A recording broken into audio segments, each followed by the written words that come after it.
Alors, bienvenue à tous et à toutes, Bézat Hachem, pour Yeshiva de Rabbeinu. On va voir ce que Rabbeinu nous envoie, ce qu'il veut nous enseigner.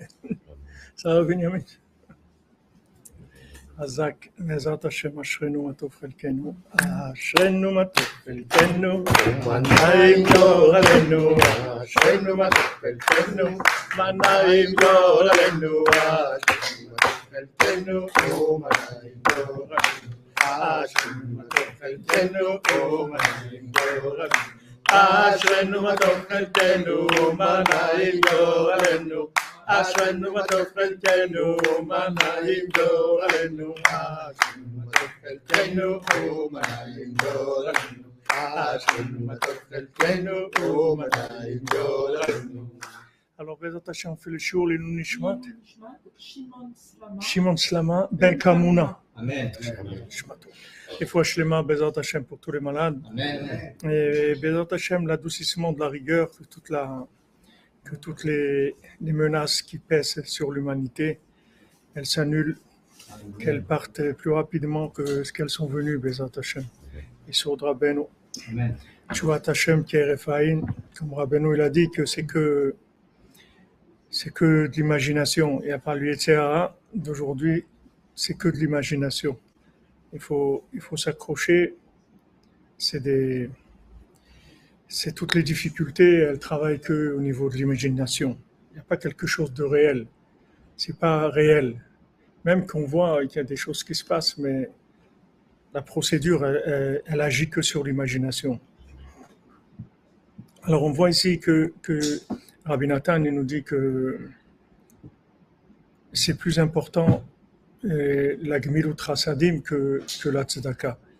Quand on donne la Tzedaka à quelqu'un, ça veut dire qu'il a un problème momentané, on va l'aider à résoudre son problème.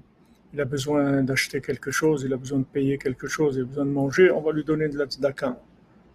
Quand on donne cette Tzedaka, il faut lui donner avec le sourire, avec l'affection, etc. Mais Gmilut Chasadim, c'est plus grand. Gemilut Chasadim, ça veut dire qu'on lui fait un prêt. On lui donne pas, on lui fait un prêt. Et on lui dit, voilà, un prêt pour 3 mois ou pour 1 an.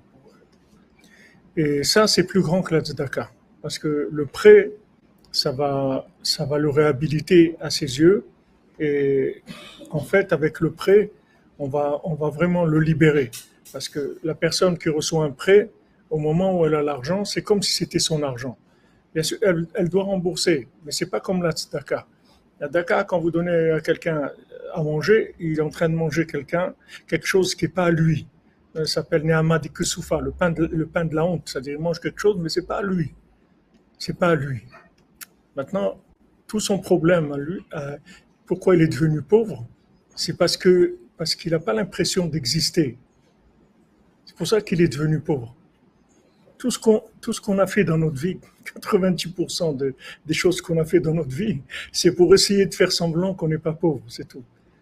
Mais si on savait qu'on était riche, on n'aurait pas fait tout ça. Si on savait ce qu'on avait à l'intérieur de nous-mêmes, on ne serait pas lancé dans toutes ces choses-là. Mais comme on a peur, c'est-à-dire on se sent pauvre, alors on va aller, on va être sympa avec les gens, on va apprendre un métier, on va fréquenter un endroit, on va faire ça, on va faire plein de choses. C'est uniquement parce que on est pauvre, c'est-à-dire que maintenant il faut essayer de trouver des repères, etc. Mais si quelqu'un il savait ce qu'il a à l'intérieur de lui-même, il passerait pas par toutes ces étapes-là. Il irait directement à sa connexion. Il aurait directement ça. Comment on va aller après, quand Bézat Hachem a 148 ans, on va quitter ce monde et on va aller tout seul, c'est tout. Il n'y a personne qui va nous accompagner. On va tout seul, c'est tout, on est tout seul. Parce que, ben, mais attendez, tout seul, c'est vrai qu'on vit dans un monde, il y a plein de monde, il y a plein de, ça bouge, il y a plein de choses. Mais sauf, on est seul. Mais seulement on ne nous laisse pas, c'est-à-dire on essaye de nous montrer tout le temps que, voilà, il y a ça, il y a ça, il y a ça, etc. On se construit avec plein de repères, que ces repères-là, en fait, ça nous rend esclaves. Alors il y a la tzedaka, il y a le tzedaka, celui qui vit avec le RMI, je ne sais pas si aujourd'hui ça s'appelle le RMI, ça a changé de nom. Il y a hein, ça s'appelle toujours le RMI, ça a changé de nom. Hein? RSA. RSA. Non? Khasra,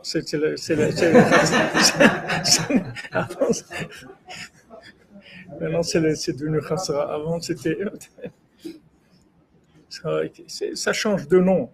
Mais comme il dit Yosef, c'était un Melech Hadash. Il n'est pas Hadash, juste il a changé ses xérotes, il a changé de nom. Mais c'est le même depuis la création du monde, c'est le même. C'est le même qui embête les gens. Seulement, il a trouvé des nouveaux noms, des nouvelles façons pour attraper les gens. Ah voilà, RSA.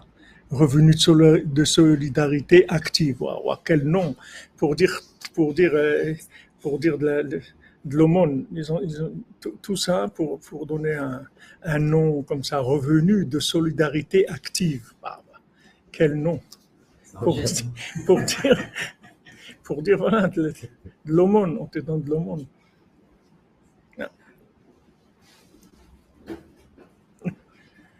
C'est... Alors maintenant, quand on prête à un pauvre, c'est autre chose. Parce que quand on va lui prêter, il va se sentir, normal, il va se sentir libre. Il va se sentir libre. C'est-à-dire, voilà, il a de l'argent, ok, il est bien attaché, mais il doit rembourser cet argent. Mais maintenant, il est libre. C'est pour ça que la Torah nous dit Atielo Kenoshe, ne viens pas lui rappeler que tu lui as prêté. Même si tu le rencontres quelque part et tout, tu dois éviter le contact avec lui parce que il faut pas que tu lui ramènes à la mémoire que l'argent qu'il a, c'est pas lui en fait. Ok, il y a une échéance, il doit te rembourser. Mais tout le temps où maintenant il va profiter de ce prêt-là, il va se réhabiliter, il va se sentir bien, il va développer des choses, il va être lui-même, il va commencer à croire en lui, etc. Donc ça, c'est plus grand que la tzedaka.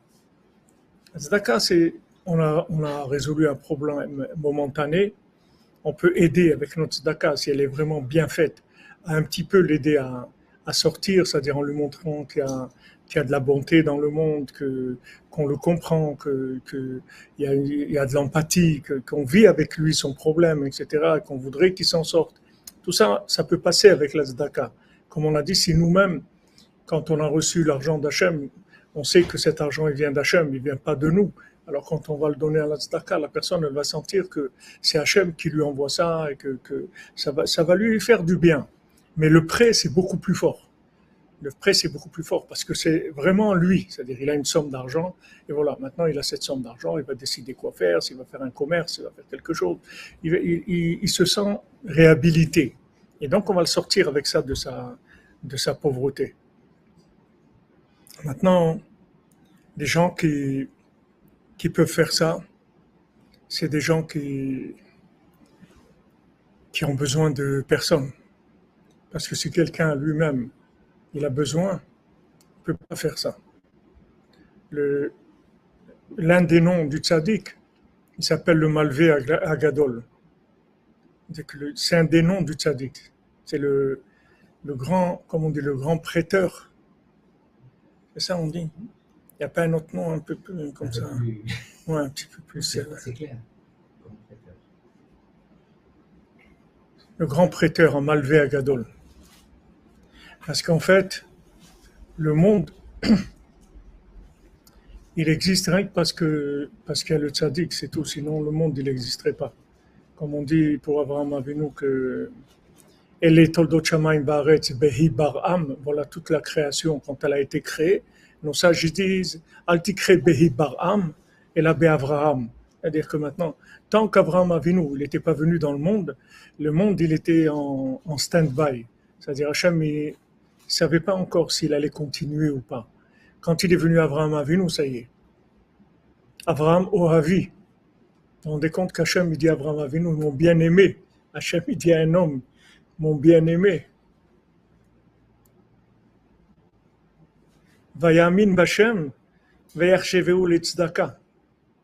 Il a eu Emouna dans Hachem, Abraham Avinu. Et Hachem, il a considéré comme une tzedaka. La Emouna qu'il a eue, il a considéré comme de la tzedaka. C'est-à-dire qu'en fait, la Emouna qu'il a eue, c'est un don de lui-même. Quand vous avez confiance dans quelqu'un, vous avez la Emouna, en fait, vous vous donnez, vous donnez vous-même dans la confiance, dans la tzedaka. Abraham Avinu s'est tellement engagé avec Hachem. Il a tout donné à Hachem. Donc Hachem, il lui a considéré sa Emouna comme de la tzedaka, c'est-à-dire sa foi, c'était comme un don de lui-même. Il s'est donné lui-même à Hachem. Et c'est lui qui a mis en place le système. C'est-à-dire que maintenant, depuis Abraham Avinu, il n'est plus question de détruire le monde. C'est fini. Il a acquis l'existence du monde et toutes les étapes jusqu'à la résurrection des morts, etc. Tout ça, ça sera obligé d'exister. C'est fini, il n'y a pas de possibilité de faire autrement. Maintenant, qui est-ce qui va participer? Comment ça va se faire? Qu'est-ce qu'il y aura et tout? Il peut y avoir des hauts, des bas, on ne sait pas comment, dans la réalité, comment ça va être. Rabbeinu l'a dit comment ça allait être, mais on ne sait pas. Ça n'a pas été transmis. Et même comme c'était écrit, ce n'était pas écrit de façon explicite. Ce n'était pas écrit comme une histoire, comment ça va être. C'était des codes, des choses. On ne sait pas. Mais ce qu'on sait, c'est que le monde ne sera jamais détruit. Que le monde va être réparé et qu'il y aura le Mashiach et qu'il y aura la résurrection des morts et qu'il y aura une vie éternelle pour toutes les âmes. On est sûr de ça, 100%. Il n'y a aucun doute sur ça. Pourquoi? Parce qu'Abraham a venu. Donc lui, il a considéré l'existence du monde. Maintenant, quand tous les tzadikim y sont venus, à chaque fois, ils ont qu'est-ce que c'est des tzadikim?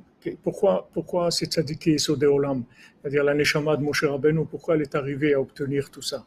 Pourquoi Moshe Rabbeinu, Rabbi Shimon, le Harizal, le Baal Shem Tov et Rabbi Nachman, ces 5 tzadikim, ils sont appelés tzadikim sont des olam parce que ils sont devenus la garantie de la réussite de l'humanité. C'est-à-dire ils se sont engagés d'aider les êtres humains pour l'éternité.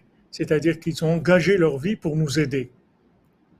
Toute leur vie, ils l'ont engagé pour nous aider. Vous voyez, Moshe Rabbeinu, il a donné toute sa vie pour nous aider. Tous ces tzadikim et Sodei Olam, ils ont donné toute leur vie pour nous aider. Abraham Avinu, même que Abraham Avinu, dans son rapport avec Hachem, il est arrivé à quelque chose de très élevé, mais Abraham Avinu, c'est pas un tzaddik Sodei Olam. C'est-à-dire, Abraham Avinu, il s'est pas investi avec nous dans la galère où on est, de ce monde. Abraham Avinu, il est là où il est. Il faut savoir que quand les tzadikim, ils partent de ce monde, c'est très très difficile d'être connecté avec ce monde. Très très difficile. Ça demande des efforts énormes. Énormes. Ça demande un Messirut Nefesh, c'est-à-dire un don de soi énorme. Il y avait une fois quelqu'un qui étudiait avec un rave. Quelqu'un, tout le matin, il mettait de la tzedaka dans le sac des tefilines, dans le sac du talit et tefilines d'un rave en cachette. Il mettait, personne ne savait qui c'était. Il n'y avait pas les caméras. Personne ne savait. Et ce rave, il trouvait de l'argent tous les matins dans son talit, dans le sac. Il ne savait pas d'où ça venait. Il a demandé au shamash, il a dit, écoute, surveille et tout, regarde qui est-ce qui met cet argent.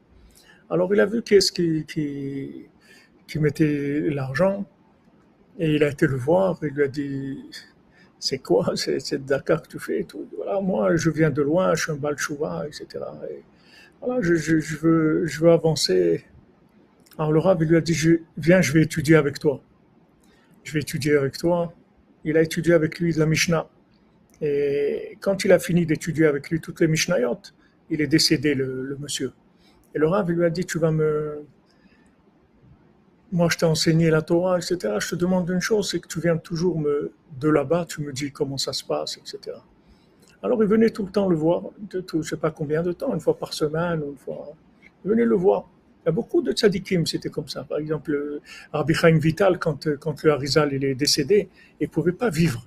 le Rabbi Chaim Vital. Il avait le moral à zéro. Donc le Harizal, il venait le voir tous les jours. Quand il est décédé, au bout de quelques temps, une fois par semaine, après une fois par mois, après une fois par an.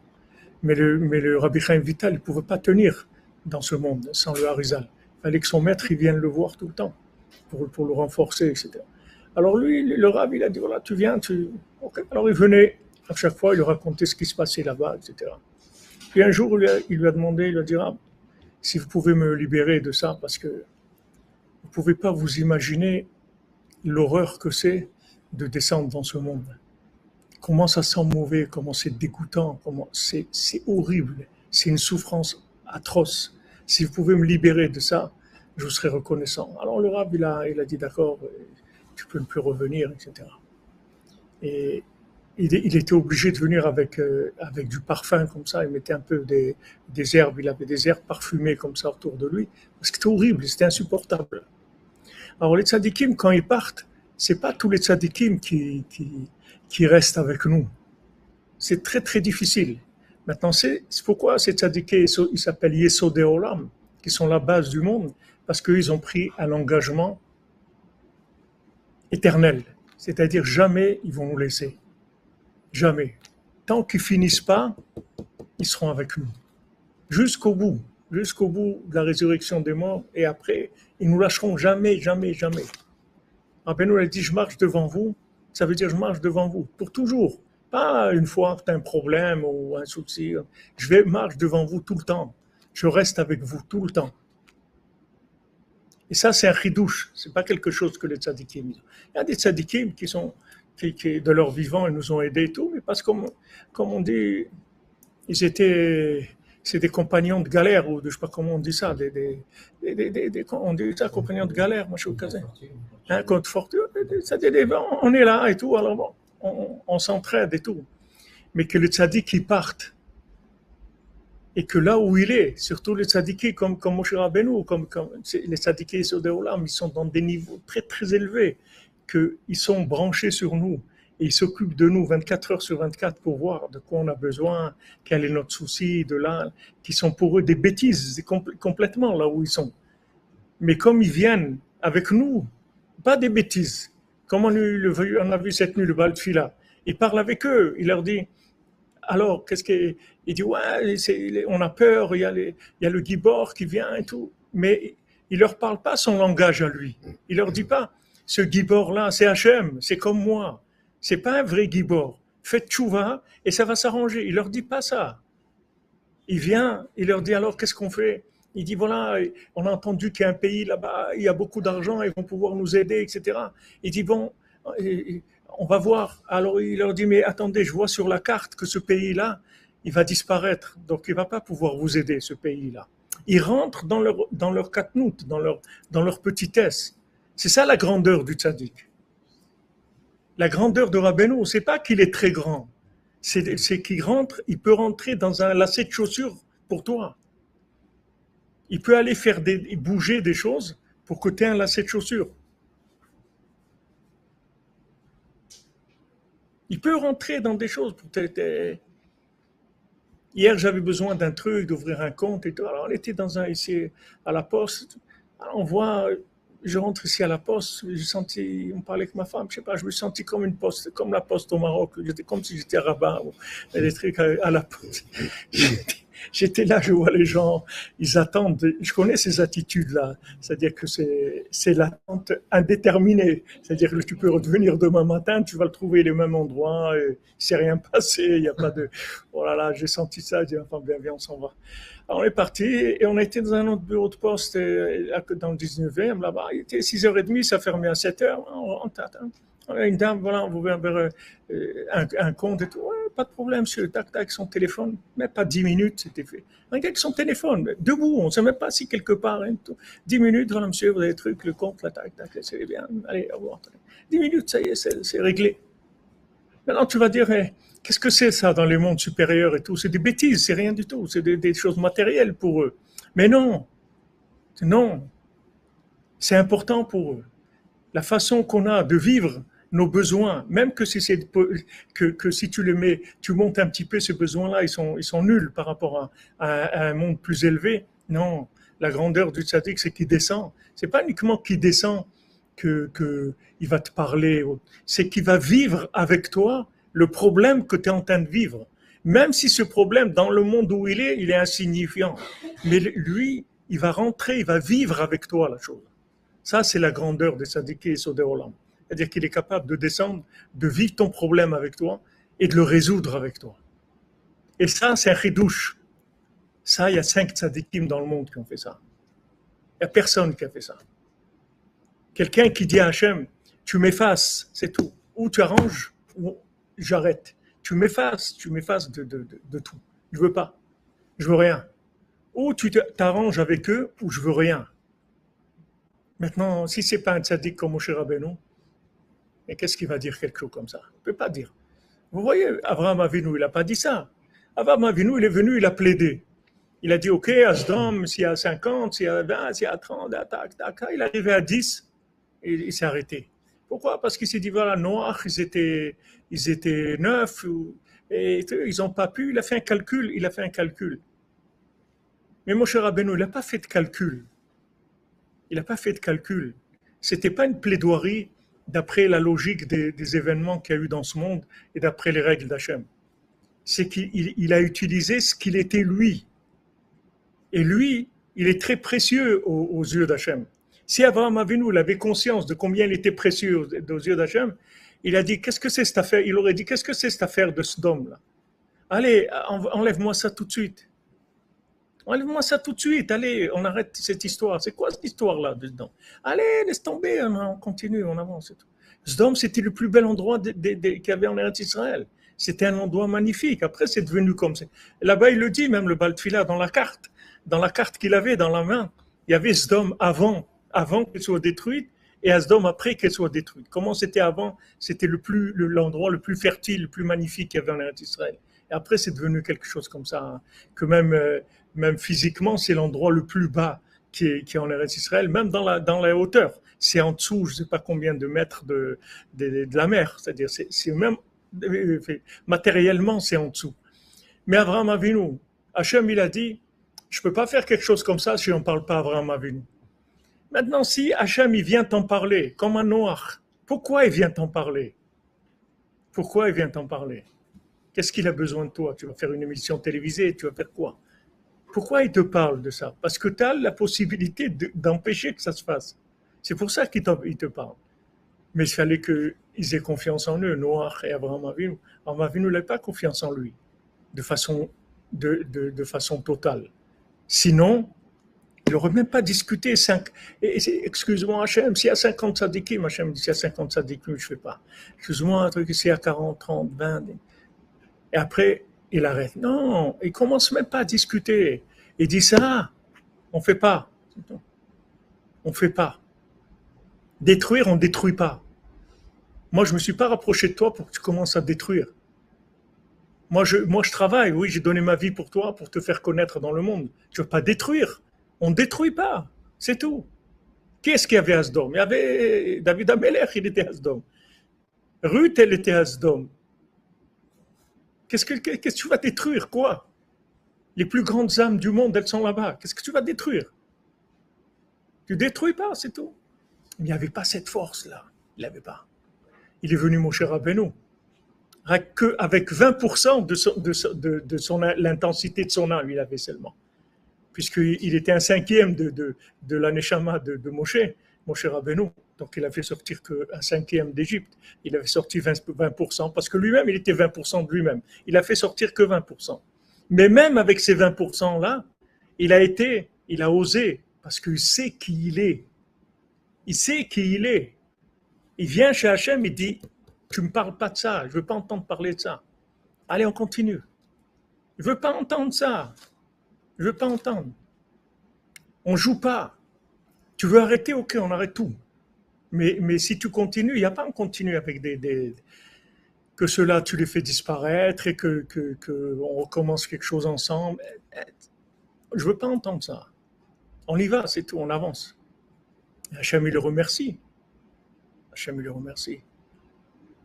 Parce que voilà, ça y est, enfin, il y en a un qui a compris. Il y en a un qui a compris comment ça marche. Hachem, il a des tribunaux en haut. Il est obligé de tenir compte des règles. Ah, il y a des gens qui fautent, il y a des problèmes, etc. Mais Hachem, il n'a rien à faire de tout ça. Hachem, il n'a rien à faire des gens qui fautent et tout. C'est pas ça son problème. Lui, il veut que ça continue, il veut que ça marche. Et il sait que toutes les fautes et tout, ça ne va rien changer. Ce qu'il veut, c'est se révéler en tant que roi. Et comment il se révèle en tant que roi? C'est quand il pardonne les fautes. Plus il pardonne les fautes, et plus il monte Hachem. Rabbeinu dit dans la Torah du lendemain du Yom Kippour, qu'en général, tous les ans, on fait cette Torah-là qui s'appelle le lendemain du Yom Kippour, on appelle ça Hachem Hachem, le nom d'Hachem. Rabbeinu dit pourquoi ça s'appelle le nom d'Hachem? Parce que justement, comme il y a eu Yom Kippour, et qu'Hachem il a pardonné les fautes, alors ça y est, son nom il a grandi. Donc la façon de faire grandir le nom d'Hachem, c'est qu'il pardonne les fautes. Plus il va pardonner les fautes, plus son nom il va grandir. Pourquoi il y a ça dans le monde? Il y a un nouveau président, un nouveau roi, il a le droit de gracier des gens. Il a le droit de gracier, ouais, de condamner à mort, il gracie. Pourquoi ils font ça? Parce que il y a un roi qui vient, un nouveau président, voilà, il gracie, il montre qu'il a de la miséricorde, il va gracier quelqu'un. Alors qu'avant, il était condamné à mort, celui-là, ou prison à perpétuité. Qu'est-ce qui s'est changé? Lui, il n'a pas changé, le bonhomme. C'est le même. Ce qu'il a fait, il l'a fait. Il n'a pas changé. Mais celui qui arrive maintenant, il a gracié. Et maintenant, plus Hachem il gracie, plus son nom il monte. Donc, ce qu'Hachem il veut, c'est gracier. Il veut pas accuser. Donc, tous les gens qui rentrent dans ce système-là d'accusation, de rigueur, etc., ils sont complètement en dehors de l'intention d'Hachem dans sa création. Même s'il y a des règles, mais au-delà de ces règles du jeu, il y a un amour absolu. Au-dessus de toutes ces règles-là, il y a un amour absolu. Donc, c'est Tzadiki et Sodé Olam. C'est eux ils ont vu ça. Ils ont compris, ils ont intégré ça, ils ont vécu ça. Et ils le vivent tous les jours avec nous. Et c'est pour ça qu'ils sont avec nous. Et qu'ils ne nous lâchent pas. Mais d'être dans ce monde, c'est très, très difficile pour eux. C'est extrêmement difficile. Mais ils nous aiment tellement. Ils veulent tellement amener le monde à sa réparation et nous voir libérés, heureux, construits, faire ce qu'on a à faire. Qu'ils sont là avec nous. Ils ne nous lâchent pas. Ils nous lâchent pas. Rabbi nous l'a dit, je ne vous laisserai jamais. Jamais je vais vous laisser. Je vais rester tout le temps avec vous. Jamais je vais vous abandonner. Donc quand on sait ça fait de l'air conditionné, ça aère un petit peu. Nous on croit que c'est fini. N'importe quoi, tout est fini. Il n'y a rien qui est fini. Tu ne peux pas finir. Tu ne vas pas finir.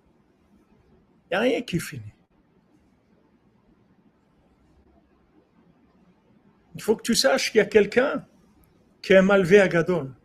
Il y a quelqu'un qui a déjà payé la dette de l'humanité.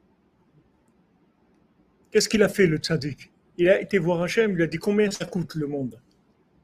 Tout le monde. Combien il coûte? Tant? Voilà. Prends. Ça y est? J'ai acheté le monde. Ouais. Maintenant tu me laisses tranquille, c'est moi qui fais, c'est à moi. C'est ça Malvé Agadol. Le tzaddik, il arrive par sa avoda, il fait ce que tout le monde entier aurait dû faire. Il demande à Hachem, combien tu as besoin pour les laisser tranquilles? Ça y est, qu'est-ce que tu attends d'eux? Voilà, j'attends d'eux 50 milliards de tfilotes. Ok, voilà, prends-les. Qu'est-ce que tu as besoin encore? Qu'est-ce que tu veux? Qu'est-ce que tu attends du monde? Je te le donne. Donc après, ça y est, t'es terminé.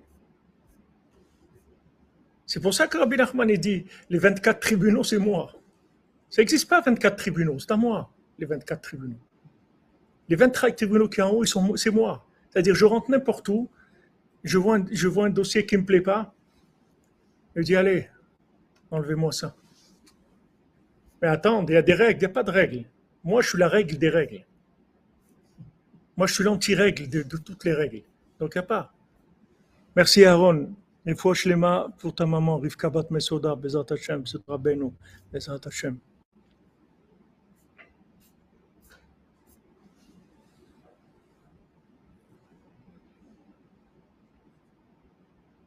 Rabbi Nachman, c'est arrivé que des gens,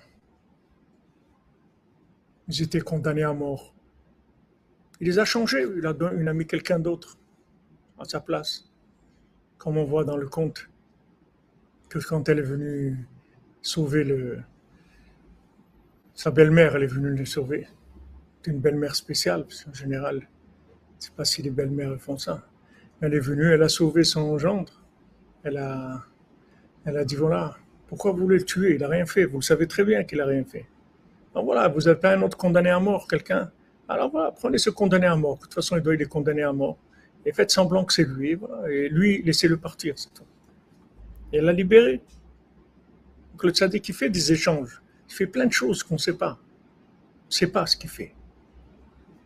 On ne sait pas dans les détails ce qu'il fait. Mais on sait que c'est le garant universel du monde. C'est-à-dire qu'il a tous les pouvoirs par rapport à la justice divine. C'est-à-dire qu'il peut faire ce qu'il veut dans le monde. Donc la seule chose qu'il faut, c'est être avec lui. Avec lui, et surtout essayer de travailler pour lui. Parce que si on fait des choses pour lui, alors on va se rendre. Il faut essayer de se rendre indispensable. C'est ça qu'il faut arriver. Si vous avez à vous rendre indispensable, vous avez tout gagné. Il faut vous rendre indispensable. Et vous êtes indispensable. Parce que ce que vous pouvez faire chacun, il n'y a personne qui peut le faire à votre place. Mais seulement les gens, ils sont pris dans des... Ils jouent des rôles de vie. Parce que bon, c'est tout ce qu'ils ont trouvé. Il n'y a personne qui leur a appris à être eux-mêmes. Il n'y a que Rabbi Nachman qui t'apprend à être toi-même. Il n'y a personne au monde qui t'apprend à être toi-même. Quand tu découvres Rabbi Nachman, tu dis, mais c'est pas possible c'est pas possible jamais j'ai imaginé que ça existait, ça. Jamais. Comment je...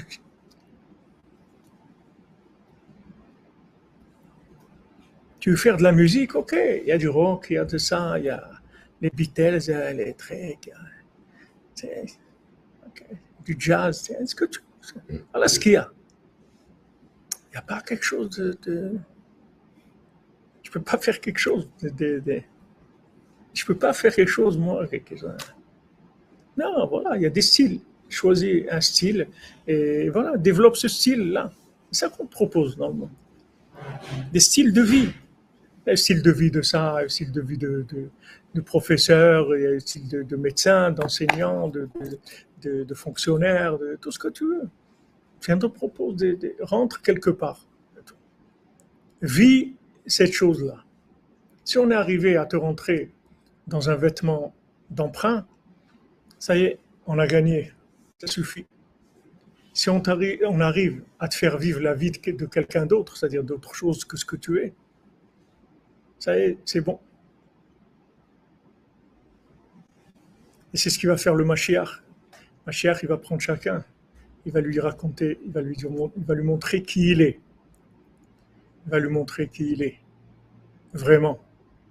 Et il va y avoir beaucoup de larmes, beaucoup de larmes. Des larmes de joie et des larmes aussi de regret. Comme vous savez, des fois, il y a des enfants qui sont adoptés. Eux, c'est leurs parents, papa, maman. Et un jour, on leur dit, c'est pas papa, c'est pas maman. Ah, imagine-toi qu'il est, je ne sais pas quel âge, d'après la loi, il faut le dire.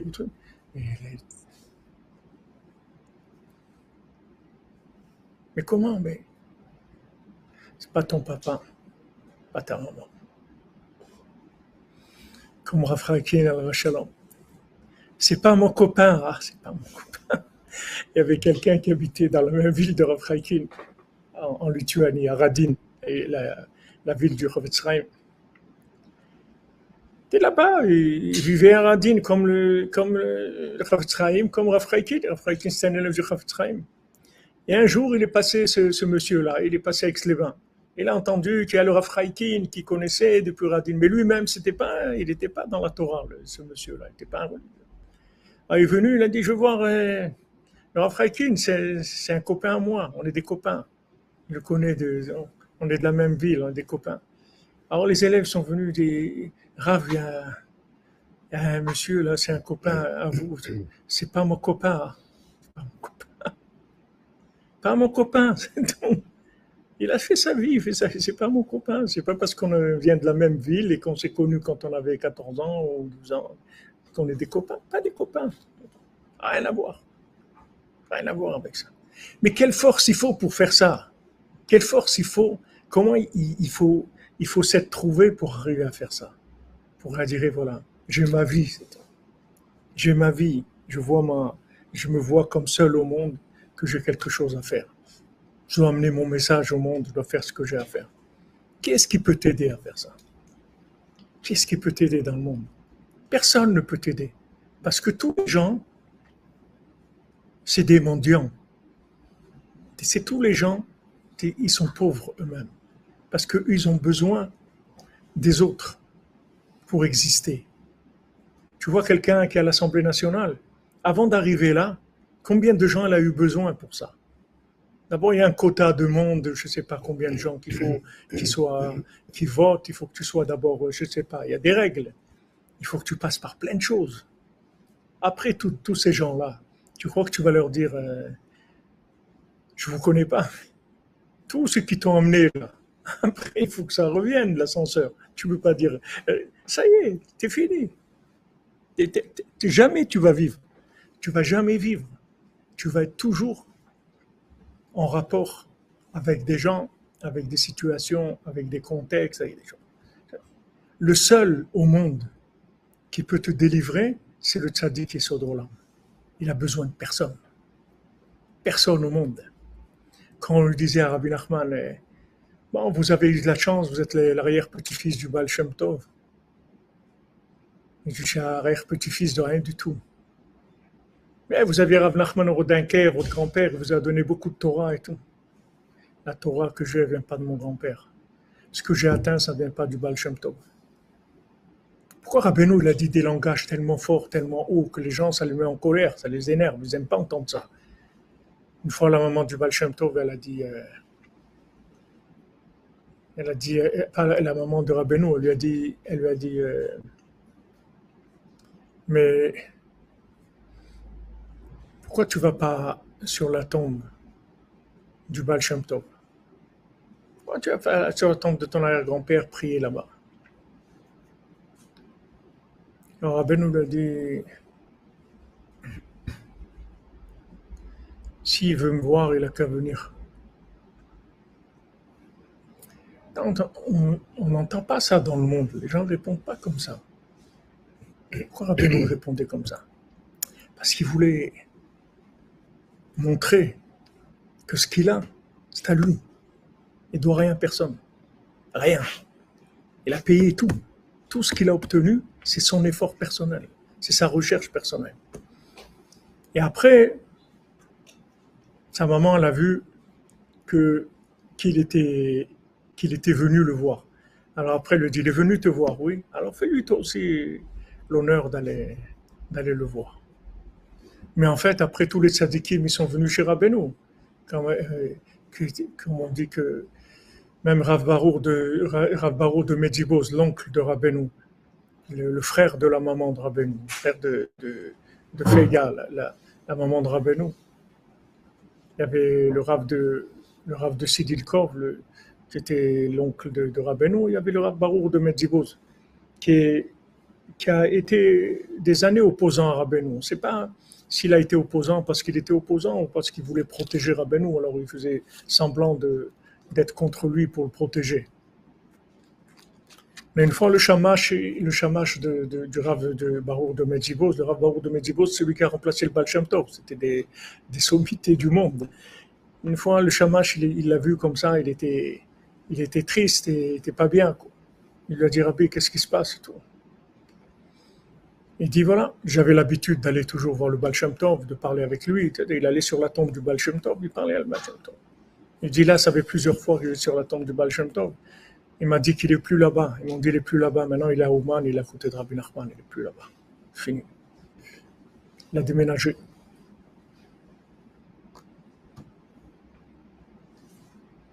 L'Akba Omer, waouh, Rabbi Shimon, Rabbi Shimon.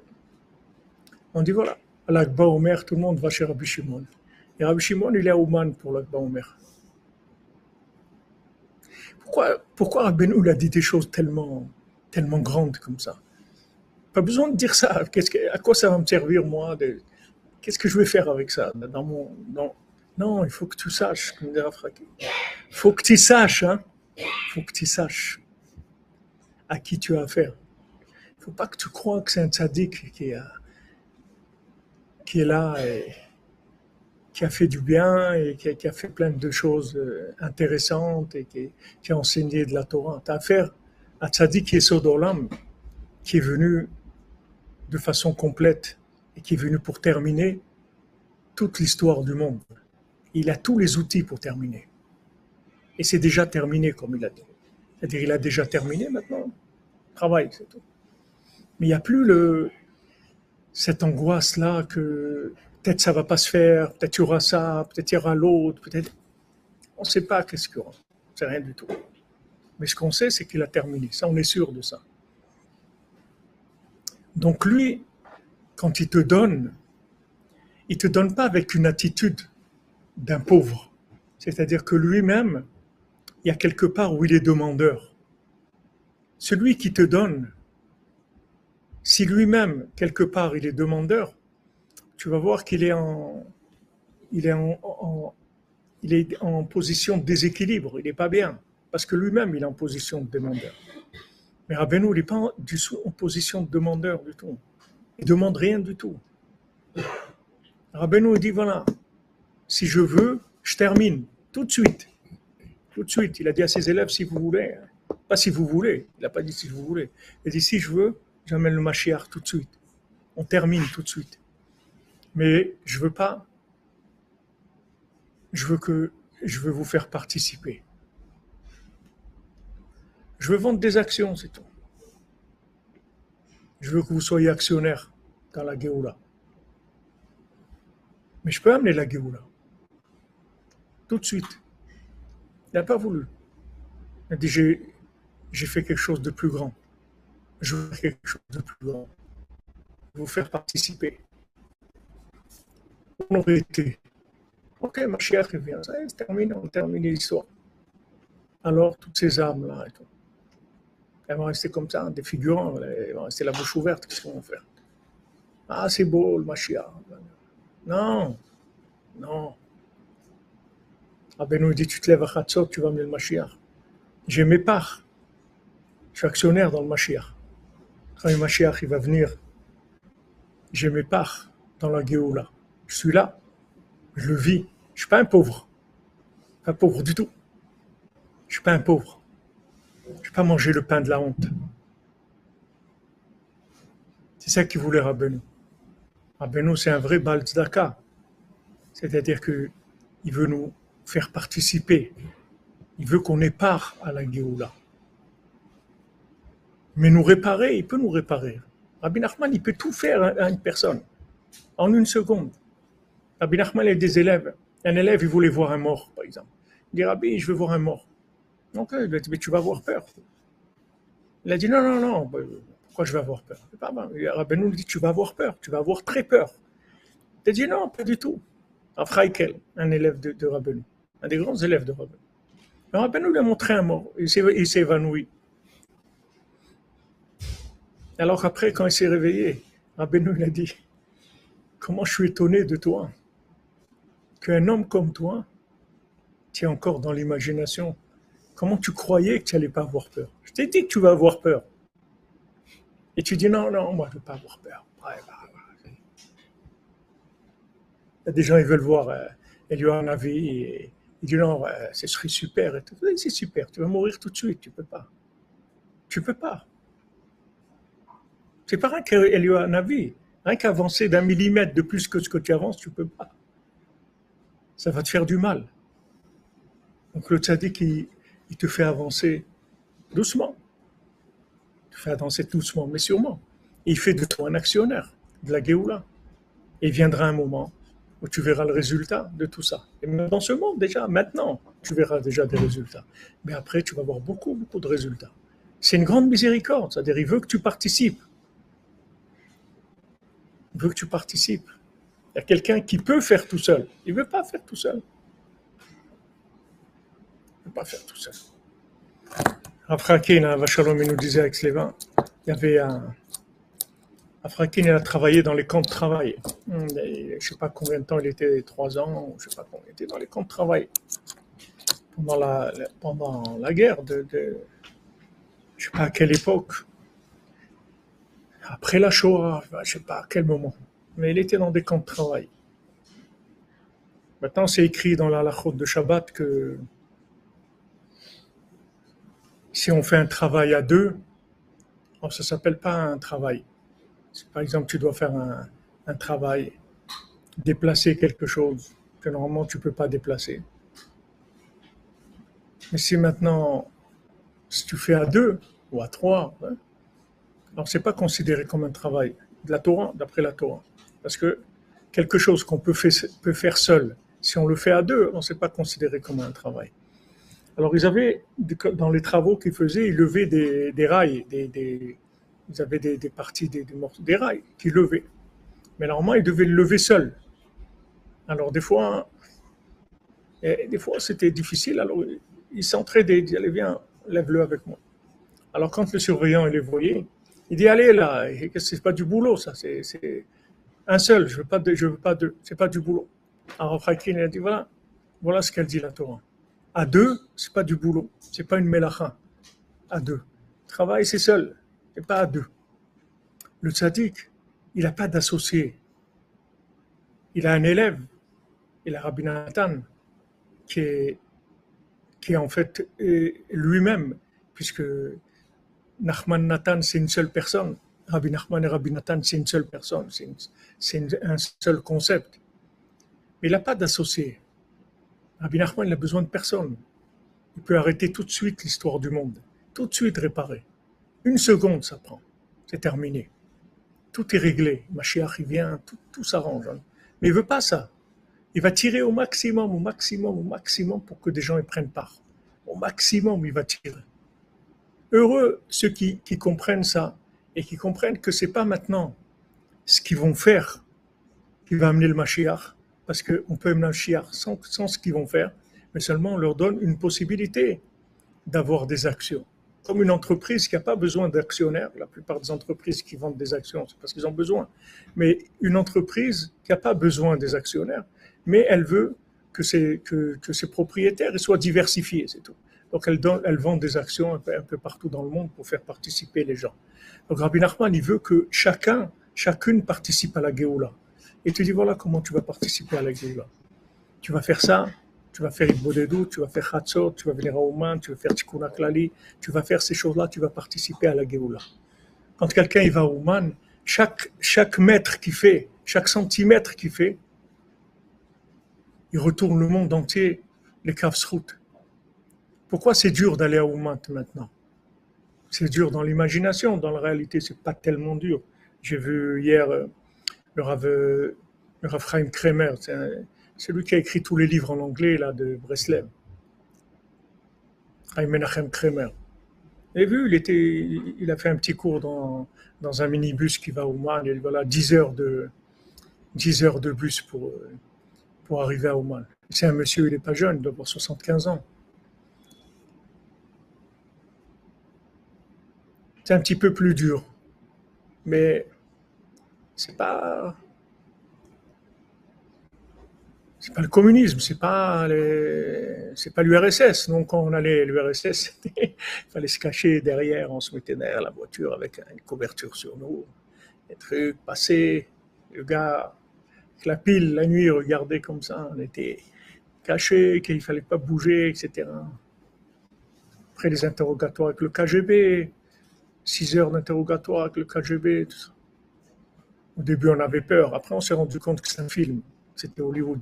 Mais au début, on croyait que c'était vrai, la Russie. C'est pas vrai. C'est un pays de Hollywood. Il n'y a pas plus grand Hollywood que l'URSS. C'était vraiment l'Hollywood total. Tout ce qu'il disait, tout, c'était complètement faux. Tout. C'est que du cinéma, il n'y avait rien. Après, on s'est rendu compte que tous les trucs du KGB, les interrogatoires, c'était pas vrai. Il y a des époques où ça a été très très dur, mais pas là, quand on a été en 79, c'était terminé. Ils, ils étaient vraiment que dans l'imagination, il n'y a rien de vrai. Donc on faisait des interrogatoires, tout ça, mais c'était juste quelque chose d'officiel comme ça. Après, ça y est, ils nous laissaient tranquilles. Au début, on avait peur, on croyait qu'il allait se passer des choses. Aujourd'hui, Baruch Hashem, même qu'il y a la guerre en Ukraine, comme c'est pour l'instant, toute cette région-là, elle n'est pas touchée du tout. Il n'y a aucun problème. C'est vrai qu'il y a des sirènes, c'est vrai qu'il y a le couvre-feu de 11 heures du soir à 5 heures du matin, on ne peut pas sortir. S'il faut être aussi haut, nous, à la maison. Mais vous ne pouvez pas marcher dans la rue à ce moment-là. Il faut les lumières, il ne faut pas trop de lumière qui se voit à l'extérieur. Les lumières qui ne soient pas trop fortes dans la maison. Et à part ça, c'est la vie normale, le marché normal, les magasins, tout est normal. Il y a des sirènes. Parce qu'en Ukraine, dès qu'il y a un missile n'importe où dans toute l'Ukraine, ils mettent les sirènes dans tout le pays. Donc il y a des sirènes pratiquement toute la journée, toutes les quelques heures. Des fois plusieurs fois en une heure. Mais il n'y a rien, il y a juste des sirènes, c'est tout. Pourquoi tout ça? Pour empêcher les gens d'aller, c'est tout. Et ça, c'est ce qui se passe, les gens ils vont pas. Combien de gens qui vont? Les gens ils vont pas, ils ont peur. Et c'est ce qu'il veut, le Sahara. Il veut que les gens ne vaillent pas. Pourquoi? Parce que chaque pas que tu fais quand tu vas au Oman, tu rachètes le monde. Rabbeinu dit, quand il voyageait, il dit si les gens ils savaient ce que je suis en train de faire, ils embrasseraient la terre sur laquelle j'ai marché. Parce que chaque pas, je retourne le monde pour qu'il soit vu positivement par Hachem. Quand on va chez le tzaddik, on fait que Hachem juge le monde positivement, qu'il a un regard positif, un regard de miséricorde sur l'humanité. Chaque pas qu'on fait, quand on va, c'est des choses qu'on ne voit pas, parce qu'on ne peut pas voir. Là où on est, on ne peut pas voir. Mais on a la émouna, on nous dit que c'est comme ça. On a la émouna que c'est comme ça. On voit que les difficultés qu'il y a, c'est des difficultés qui sont imaginaires, bien qu'il y ait une atmosphère de guerre. Mais vous n'avez pas entendu déjà quelqu'un qu'il a été à Ouman, maintenant il a été blessé, ou il a été tué, ou là, il y a des centaines qui vont. Il n'y a jamais eu un problème. Mais les gens, ils ont peur. Les gens, ils ont peur. Pourtant, il y a beaucoup de pays dans le monde où il y a des choses dangereuses, mais là, ils ont peur, les gens. Ils ont peur. Cette peur-là, ça fait qu'ils ne vont pas. Et le fait qu'ils ne vont pas, ça rend les choses plus difficiles pour l'humanité. Parce que chacun, Rabbeinu dit, chaque voyage de chacun, il aura une part dans la Géoula. Donc voilà, Rabbeinu te vend des actions. Chaque fois que tu vas au monde, tu deviens actionnaire dans la Géoula. Il te vend. Mais il te dit, j'ai pas besoin de toi. Tu veux pas, ne viens pas. De toute façon, ce que j'ai à faire, je vais le faire, je vais terminer. Avec toi ou sans toi, je vais terminer. Tu veux une part dans le Mashiach. Tu vas être assis du côté du parti du Mashiach, des gens qui font partie de sa révélation. Voilà, je te donne. Je te donne. Sois actionnaire. Fais de Bodedut, fais Chatzot, fais Tikkun Klali, étudie la halakha. Sois attaché à Rabbi Nachman, voilà. Tu deviens un actionnaire de la Géoula. Tu es actionnaire mamash. C'est-à-dire la Géoula, elle venait grâce à toi. Donc c'est une autre façon de vivre. C'est pas la fonction publique. C'est pas le côté des voisins et des amis et de la famille et du travail et de ça. C'est autre chose. C'est une activité, c'est l'activité parallèle. C'est les maranes, c'est parallèle. Des activités parallèles. C'est l'activité principale, mais dans le monde, elle est parallèle. Mais c'est ça le principal. Et Rabbi Nachman, il veut qu'on s'investisse là-dedans. C'est quelqu'un, il a un peu de moach, il va s'investir là-dedans. Il y a des gens qui ont témoigné. Voilà, il y avait même j'ai vu il y a quelques années un témoignage de quelqu'un qui était mort, qui a été ressuscité, tout ça. Il a raconté comment qu'il a diffusé des livres de Rabbeinu, comment il est arrivé en haut. Il avait diffusé quelques livres de Rabbi Nachman, mais vraiment quelques livres, 5 ou 10 livres comme ça.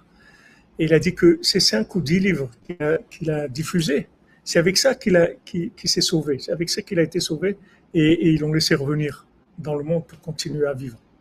5 ou 10 livres il a diffusé. Nous, on ne sait pas. On ne sait pas. Parce que tu ne peux pas voir. Ce sont des bombes spirituelles, tu ne les vois pas. C'est des bombes atomiques, mais spirituelles, tu ne vois pas. Tu ne peux pas voir. Dans le monde où tu vis, tu ne peux pas voir l'effet que ça a.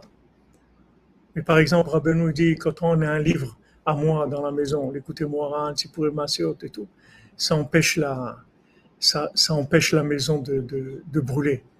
Il n'y aura pas d'incendie dans la maison. Moi, j'ai un de mes élèves, il y a quelques années, quand il y avait les attentats, il était dans un bus, il était à côté de la bombe qu'il y a eu dans le bus. Tous les gens autour de lui sont morts. Et lui, il avait un petit sac à dos avec les livres ses livres de Rabbeinu qu'il se baladait avec pour étudier, quoi, Il n'a rien eu. Ils l'ont obligé à aller à l'hôpital et il n'avait rien du tout.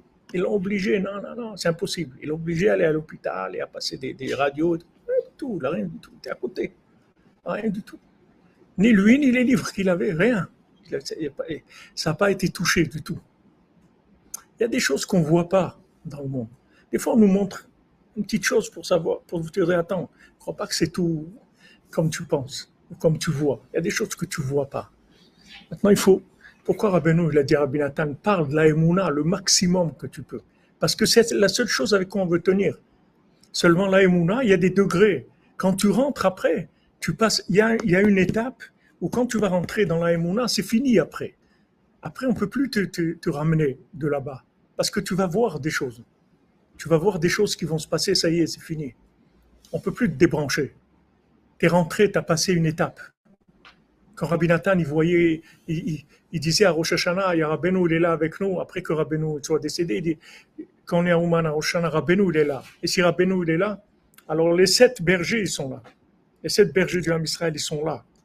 Et je les vois à Mamash. Il dit, je les vois à Mamash. Rabbi Nathan, il disait pas tout ce qu'il voyait parce qu'il voulait pas cacher la lumière de Rabbeinu. Il voulait pas dire. Parce que s'il avait dit ce qu'il voyait, les gens ils seraient accrochés à lui comme si c'était un rabbi. Il voulait rester un élève, c'est-à-dire un homme simple. Il ne voulait pas que les gens y croient qu'il était. Mais Rabbi Nathan, il était très grand, il voyait beaucoup de choses.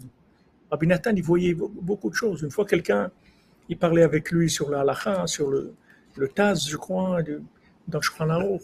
Il disait, mais non, ce qu'il dit, c'est ça. Alors, à un moment, Rabbi Nathan, il a fatigué, comme on dit. Alors, Rabbi Nathan lui dit, regarde, le Taz, j'ai parlé avec lui. Ce que je te dis, c'est pas des trucs que j'ai compris, moi. Moi, j'ai parlé avec lui. L'autre, il a compris. Rabbi Nathan, c'est pas... Il étudiait un livre. Et quand il étudiait le livre, il avait l'auteur du livre, il était devant lui. Il parlait avec lui. Il avait quelque chose qu'il ne comprenait pas. Il lui demandait. C'était une autre façon de vivre. Seulement, il ne voulait pas dire, pour pas qu'on dise waouh, waouh, waouh. Si quelqu'un il dit qu'il est waouh, waouh, on croit que c'est. Alors que c'est un élève de Rabbeinu.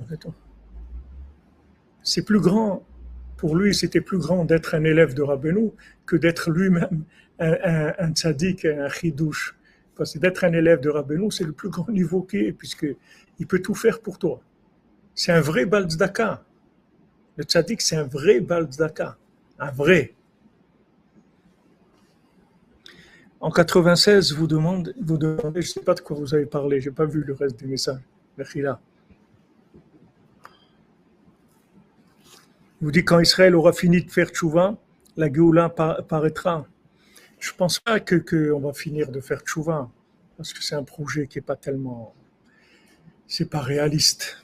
Et c'est pas réalisable de toute façon. Et je ne pense pas qu'on attende de nous qu'on fasse tchouva, parce que s'ils attendent ça, comme ils disent à Marseille, ils peuvent prendre une chaise longue, parce que sinon il va y avoir des courbatures. Pas tant qu'on fasse tchouva. Tant qu'on ait de la simcha que Hachem il a envoyé Rabbi Nachman. C'est ça qu'ils veulent de nous. Sois sameach. Yesh tzadik kazé ba'olam, qui va être metaken le monde entier. tout le monde entier. Il s'est engagé, il a payé déjà. Qu'est-ce que tu viens avec ta petite bourse là? Il a payé déjà pour toi. Si tu veux venir avec ta... Non, ils croient les gens. Non, mais je vais faire, vous comprenez, je vais... Rien à faire, fais ce qu'il te dit de faire. C'est tout. Fais ce qu'il te dit de faire, t'occupe pas. Mais faire tchouva, Rabbeinu l'a dit lui-même. Faire tchouva, je vous annonce tout de suite que même une faute que vous avez fait dans votre vie, toute votre vie ne pourrait pas la réparer. Donc Rabbeinu te met tout de suite, comme on dit, au parfum. Une faute que tu as fait dans ta vie, il ne parle pas de 2 ou 3 ou 3000. Une faute que tu as fait dans ta vie, toute ta vie entière, tu ne pourras pas la réparer. Il dit, appuie-toi sur moi, c'est tout. T'occupe pas. Fais ce que je te dis de faire. Moi, je fais tchouva pour toi. Vous avez entendu déjà quelqu'un qui dit ça? Quelqu'un de sérieux, un fou, bon, on pourrait tomber des fous. Mais quelqu'un qui est sérieux qui vous dit, je fais tchouva pour toi. Quelqu'un qui a entendu ça? Ça veut dire, je fais tchouva pour toi. Mais c'est moi qui ai cassé le verre. Ok, je le paye pour toi. Qu'est-ce qu'il y a? Je fais tchouva pour toi. Alors, les règles, c'est pas les règles qu'il y avait avant. Ok, il y a des gens, ils veulent pas croire ça. Ouais, mais ça veut dire que, allez, alors c'est n'importe quoi, donc faites ce que vous voulez, n'importe quoi. De toute façon, Rabbi Nachman, il va tout réparer. Mais non, on ne parle pas de ça. On ne parle pas de gens comme ça. Les gens, tout de suite, ils commencent à réagir comme ça parce que ils ont de l'orgueil, ils ont envie de participer, ils ont envie de... Ils disent, mais non, mais c'est pas vrai, il faut faire, etc. Il faut faire connaître Rabbi Nachman dans le monde, c'est ça qu'il faut faire. C'est tout. C'est tout. Fais ça, c'est tout. Fais ça. Tu as du temps, fais ça, c'est tout. Fais ce qu'il t'a dit de faire et fais le connaître dans le monde. Fais profiter le monde de ces enseignements. Donne-leur ces accès-là. Ouvre les accès. Ouvre. Fais des livres dans toutes les langues, fais des cours dans toutes les langues, fais des accès. Ouvre. Parce que tout celui qui aura un contact avec Rabbi Nachman, ça y est, c'est fini. Il a terminé. Il est réparé, c'est tout. Et toute la raison pourquoi ça dure et qu'il n'y a pas Mashiach, c'est parce que Rabbi Nachman, il freine la fin. Il ne veut pas que ça se termine. Il ne veut pas que ça se termine parce qu'il a de la miséricorde sur les gens. Il y a des gens qui sont dehors. Il ne veut pas qu'ils restent dehors. Si Mashiach vient, En mekablim gerim limot Mashiach, c'est terminé. Quand Mashiach vient, on n'accepte plus des convertis, des Bali Tchouva, des gens qui veulent avancer, qui veulent changer, qui veulent progresser. Tout ça, c'est terminé. Il n'y a plus de progrès, il n'y a plus de prix, il n'y a plus de tout ça, c'est terminé. Il n'y a plus de libre arbitre, c'est terminé. Tu vas vivre les choses et tu n'auras pas du tout à choisir entre du bien et du mal. Tout va être évident et tu n'auras plus besoin de choisir. Il n'y aurait pas de possibilité de choisir. Donc tout ce qui peut, les tzadikim, ils disaient Mashiach now, et Rabbi Nachman il dit Mashiach no, pas now, no, on ne veut pas le Mashiach. Comment? Mais on prie tous les jours pour que Mashiach revienne, il faut que Mashiach revienne. Qu'est-ce que tu veux que Mashiach revienne? Tu veux quoi? Tu veux que tous ces gens-là qu'il y a dans le monde, tu veux qu'ils deviennent quoi? Toute cette pédophilie, tous ces trucs, qu'est-ce que tu veux qu'ils deviennent tous ces gens-là? Alors ça y est, on détruit tout ça. Tu veux qu'ils soient détruits, tu penses qu'à toi, tu veux le Mashiach pour que ça y est, ça aille bien, pour que tu n'aies plus de problème de parnassa, si tu n'avais pas besoin d'aller plus pointer au chômage et tu ne reçois pas le RSA, ça, tu n'as plus besoin de ça. C'est ça que tu veux, d'être bien, de kiffer avec le Mashiach. Et les autres alors? Tous ces gens-là, qu'est-ce qu'on va faire avec eux? Ils vont devenir des figurants, des gens ils vont regarder comme ça. Ah, c'est beau, c'est bien, c'est magnifique. Alors, mais laisse-les prendre part. Attends.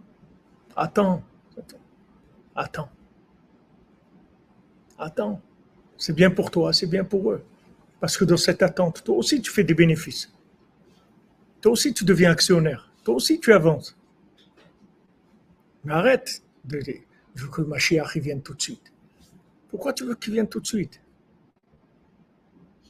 Ok, si tout le monde fait tchouva tout de suite, qu'il vienne. Si le monde entier fait tchouva, qu'il vienne le Mashiach. Pas de problème. Mais pour l'instant, on est loin de ça. Combien de gens sur Terre ils font tchouva, c'est-à-dire ils ont envie de s'améliorer, ils connaissent Hachem, ils connaissent le tzaddik. Rabbi Nachman, il a dit le monde entier va devenir Breslev. C'est une réalité. Le monde entier va devenir Breslev. Est-ce que le monde entier est Breslev aujourd'hui? C'est vrai, comme je vous dis hier, des échantillons du monde entier qu'on a à Breslev. Vous allez à Ouman à Rosh Hashanah, les grands Ouman où il y a 70 000 ou 80 000, c'est vrai, vous voyez depuis le grand rabbin jusqu'au Rasta et les Trègues, vous avez tous les échantillons de tout ce qu'il y a dans le monde, de tout. Il y a les fumeurs de joint, il y a les darboukas, il y a les gens qui sont dans les trucs de la nourriture bio, il y a les Netoré Karta, il y a les Thémanim, il y a les Minyan Chabad, il y a Minyan Kabbaliste, il y a tout ce que tu veux, tout ce que tu peux imaginer qui existe dans le monde. Tu as tout qui est là-bas.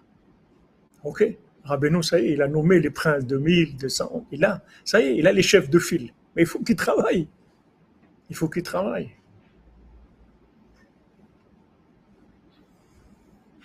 Combien de gens ils ont été choisis quand ils étaient jeunes? Le tzaddik qui les a rapprochés à 18 ans, à l'âge de 19 ans, 20 ans, 21 ans. Mais pourquoi les gens, ils étudient pas, ils apprennent pas pour pouvoir après donner au monde? Pourquoi les gens, ils sont contentés juste de vivre leur truc à eux? Ils sont pas construits pour donner après, pour pouvoir donner. L'ilmod ou l'amed, étudier pour enseigner. C'est-à-dire pour pouvoir enseigner au monde. C'est ça que le tzaddik, il attend de toi. Il attend que tu donnes, que tu sois toi-même et que tu donnes. Mais si tu as rapproché, c'est que tu peux donner. Et arrête de considérer comme un pauvre. Comme on a dit pour les Nédarim, mais il faut arrêter de croire qu'on est pauvre. On n'est pas pauvre du tout. On n'est pas pauvre du tout. Rabbi nous l'a dit. Arrêtez de vous considérer comme des pauvres. Pourquoi vous considérez comme des pauvres?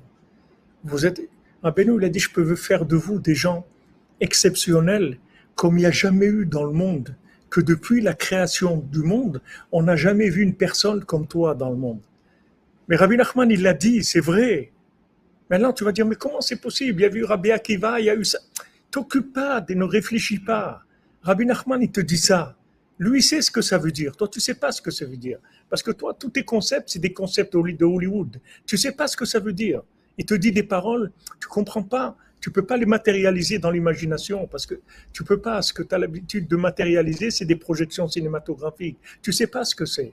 Mais s'il te dit, je peux faire de toi quelqu'un comme on n'a jamais vu depuis la création du monde. On n'a jamais vu un être comme ça. Un être aussi intelligent, aussi développé, aussi... On n'a jamais vu, ça n'a jamais existé. Tu peux le croire. S'il te le dit, tu peux le croire, tu dois le croire. Maintenant, comment ça se traduit dans le monde hollywoodien? Je ne sais pas. Mais s'il te le dit, ça veut dire qu'il a des visions très très fortes pour chacun d'entre nous. Et nous a rapprochés à cette condition-là, comme le Rav Yitzhak Breiter, il écrit dans la lettre qu'il a fait là sur l'Aïdbo des doutes, ils l'ont traduit en français. Il dit voilà, une des conditions pourquoi je t'ai rapproché et tout, c'est que tu ne te roules pas. Tu ne te roules pas, ne te roule pas. Ne sois pas petit à tes yeux. Ne sois pas petit à tes yeux, ne sois pas petit. Tu n'as pas le droit. C'est vrai que si tu étais tout seul, tu sais, même pas petit, tu serais inexistant. Tu ne pourrais même pas exister. Tu n'aurais même pas le droit à la vie. Tu n'aurais même pas le droit à l'existence. Même pas en tant qu'esclave, si tu étais tout seul. Mais tu n'es pas tout seul. Tu as un tzaddik qui est sur un maître qui a payé ta place déjà. Il a payé pour toi. Il a payé ton existence. Il a payé ta réussite. Il a tout payé déjà. Tes études, ta nourriture, ton existence, ton développement, tout. Il a tout payé déjà. Fais ce qu'il te dit de faire, c'est tout. Fais Idbo des doutes, lève-toi Khatso, fais Tikkun HaKlali, va Ouman. Fais ce qu'il te dit de faire, c'est tout. Et tu verras, viendra le moment où tu vas recevoir le résultat de tout ça. Mais écoute ce qu'il te dit. Tu as le choix de quelqu'un d'autre chose. Ok, tu veux écouter Brigitte Macron, écoute-la, tu verras. C'est ça, si tu crois qu'elle peut faire quelque chose pour toi, écoute-la. Vas-y, écoute qui tu veux, vas-y. Si tu trouves quelqu'un sur Terre qui peut te garantir ton avenir dans ce monde et dans l'autre, vas-y, écoute-le, suis-le. Jamais quelqu'un s'est engagé à un niveau tellement élevé. Jamais, ça n'a jamais existé. Il n'y a pas un tzaddik au monde qui s'est engagé à la réussite personnelle d'un individu comme Rabbeinu. Ça n'a jamais existé. Alors qu'est-ce que tu es en train de tu perds ton temps, tu fais quoi? Voilà, tu as tout. Sois sa mère, un tzaddik comme ça, c'est tout, il s'occupe de toi. Je le connais, je fais tout ce que je peux pour faire ce qu'il me dit de faire. Bah, Hachem, qu'est-ce que tu veux de plus? Voilà, des gens vont faire des films, ils vont faire des films, ils vont faire ça. Allez, allez. Il y a quelques années, je le dis quand j'étais au Tsioun, il y a peut-être 10 ans, 12 ans, j'étais au Tsioun et ça m'est venu, comme on étudie une Torah comme ça pendant des mois, des fois ça dure 1 an ou 2 ans, on étudie, là, bon, Hachem, on a commencé, je sais pas, il y a 14 ans, on a la Torah 59, on a commencé il y a 14 ans. Alors, je ne sais pas combien de temps ça prend, j'ai une Torah, mais des Torahs qui prennent 3 mois, d'autres 6 mois, d'autres 1 an, d'autres 1 an et demi, je ne sais pas.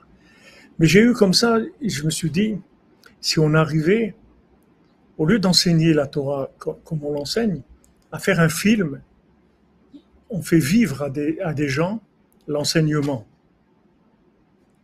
Par exemple, quand on parle de se juger, on dit bon, il faut te juger, ou bien il faut voir les points positifs. Alors, il y a quelqu'un qui joue ça. Dit mais c'est super, aujourd'hui j'ai fait ça, mais c'est magnifique. Tu vois, tu le fais vivre par des gens. Tu parles pas de Torah, tu parles pas de Rabbi Nachman, tu parles de rien. Tu fais un film où tu fais jouer les gens la Torah de Rabbeinu. Ils vont la jouer. Que les gens ils vont voir avec les yeux un film. Il y a des acteurs qui vont vivre l'enseignement. Et j'ai eu comme ça, je me suis dit mais c'est extraordinaire quelque chose comme ça. Et je savais pas.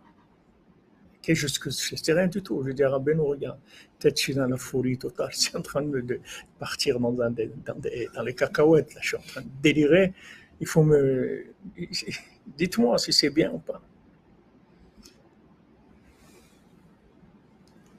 Alors, Béhémet, quand j'ai quitté le Tsioun, je suis rentré à la maison, j'ai écouté un petit chiour du Rav Michael Dorfman à la Vachalom, qui était un Breslever qui venait de Ouman, qui était toute sa vie, il était toujours à Ouman à Rosh Hashanah, après il est monté en Eretz Israël assez tardivement, dans les années 80 je crois, il est monté en Eretz Israël, en 1980, mais avant il a toujours vécu à Ouman, et après quand ils ont été chassés, il était à Moscou, mais il venait tout le temps en Rosh Hashanah.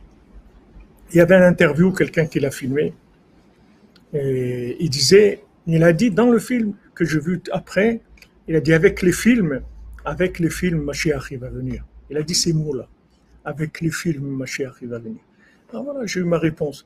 Maintenant, c'est pas quelque chose que je suis arrivé à réaliser. J'avais des gens de Montpellier qui sont une famille. Une fois, j'avais rencontré des gens qui sont dans le cinéma, mamash, qui sont des producteurs de films. Mais bon, on s'est connus un peu, ils m'ont dit comment il fallait faire, tout ça. Bon, mais quelqu'un me dise comment il faut faire, c'est pas, ça me suffit pas. Il faut qu'il le fasse, c'est le mieux. Moi, je suis moi-même un acteur de cinéma toute la journée. Qu'est-ce qu'il veut faire des films? Je peux pas, ça y est, avec tout ce que je fais, je peux pas me mettre à faire des films. Mais voilà, bon, il y a des gens, les projets ils sortent. On fait, on veut, on prie, et il y a des gens capables, des gens qui s'investissent et qui font ça.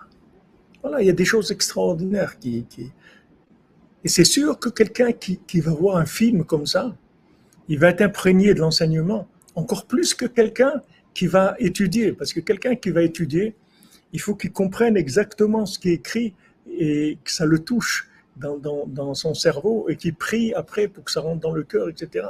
Mais quand quelqu'un il va voir un acteur qui sait jouer ça, qui va faire Idbodedut, il va faire Chatzot, il va voyager à Ouman, il va faire Azamra, il va se juger, il va faire de la tzedaka avec le sourire, tout ce qu'on dit là, il va le jouer, il sait le jouer, il sait faire passer. Mais tu peux enlever le libre arbitre aux gens, tu peux les rendre fous complètement. Ils vont entendre ça, les gens, tu vas faire passer le message. Tu parles pas de Torah, tu parles pas d'Hachem, tu parles de rien. Juste, tu fais jouer aux gens l'enseignement. C'est quelque chose d'extraordinaire. Parce qu'on est dans la 50e porte. La 50e porte, c'est l'image, c'est le cinéma. C'est la 50e porte de la Touma, c'est l'imagination. Donc la Gdusha, c'est par l'image, c'est quelque chose d'extraordinaire. Et ça peut aider beaucoup, beaucoup de gens sur Terre. Voilà, c'est quelque chose comme ça qui vient. Et le tzaddik, il envoie des gens qui sont capables de le faire. Voilà, ils vont le faire. Mais Baruch Hashem, qu'on connaît le tzaddik, qu'on est sa mère, c'est tout. On s'investit dans les conseils, c'est tout. Et plus on va faire, plus on va écouter ses conseils, plus on va diffuser, plus on sera actionnaire dans la Géoula. Et tu vas voir des gens, quand Mashiach va venir, tu vas être étonné de voir qui est-ce qui est assis à la table d'honneur du Mashiach. C'est pas les gens que tu crois du tout, c'est pas les vedettes de maintenant de hollywoodiennes, c'est pas eux qui vont être assis. Tu vas être étonné de voir qui est-ce qui a fait que le Mashiach, les bras droits du Mashiach, celui qui l'a aidé, tu vas être très étonné de voir qui c'est. Parce que c'est pas des gens qui sont dans le hit parade des show business, c'est pas des gens que tu les reconnais pas, tu sais pas ce qu'ils font. Il y a des gens qui diffusent Rabbeinu, qui font connaître Rabbeinu, qui donnent leur vie pour prier, pour le monde, qui font les conseils de Rabbeinu de façon... On peut pas, même dans ce monde, on ne voit pas ce qu'il y a. Il y avait un groupe de dames là qui sont venues à Ouman, des dames de Yerushalayim. Je ne sais pas combien elles étaient, une dizaine. Mais tu vois ces gens-là, tu vas voir des dames qui passent une semaine au Tsioun. Elles ne dorment pas quelque part. Une semaine, elles sont au Tsioun. Le jour, la nuit, le Shabbat, le matin, le soir. Tsioun, ne bouge pas. Télim une fois, deux fois, trois fois, quatre fois, cinq fois. Écoutez Tfilot, 50 tikkun haklali, 100 tikkun haklali. Il faut imaginer les gens qu'il y a dans ce monde déjà. C'est pas quand Mashiach va venir. Maintenant, il y a des gens qui sont des gens exceptionnels, qui sont là déjà, ils vivent avec nous aussi. Seulement, ils rasent les murs. Tu ne vas pas les voir, on ne les présente pas, on les présente pas à la télé. Pas comme la dame là qui faisait du rap là, qui s'est convertie, qui est devenue musulmane. On ne va pas faire un film sur elle. Ces gens-là, tu ne veux pas faire des films sur eux. Il n'y a personne qui va venir les filmer pour dire voilà.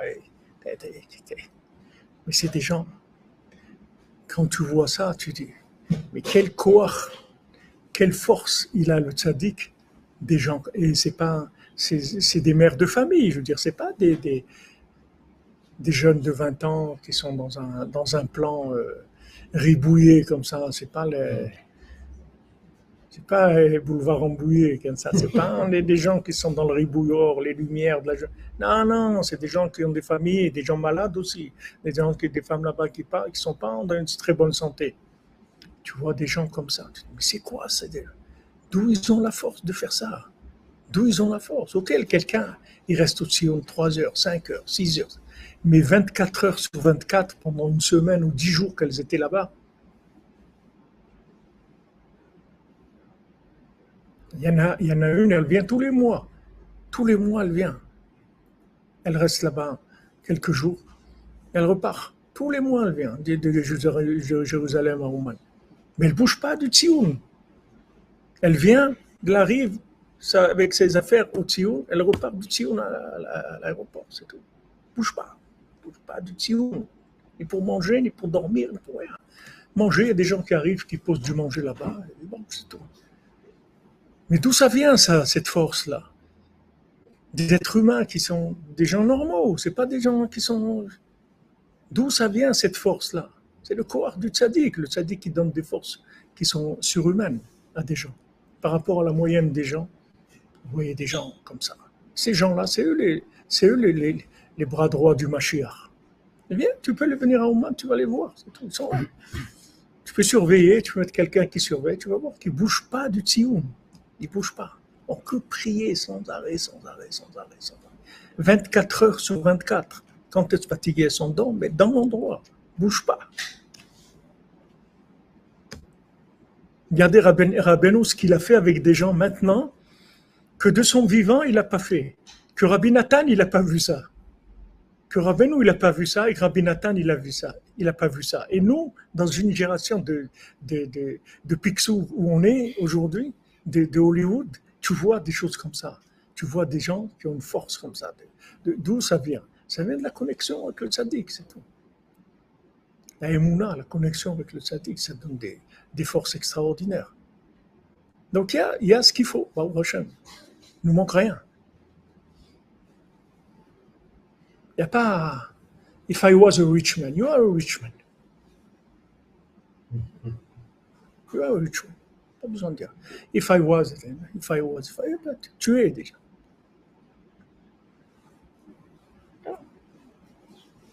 Tu es dans l'Oise.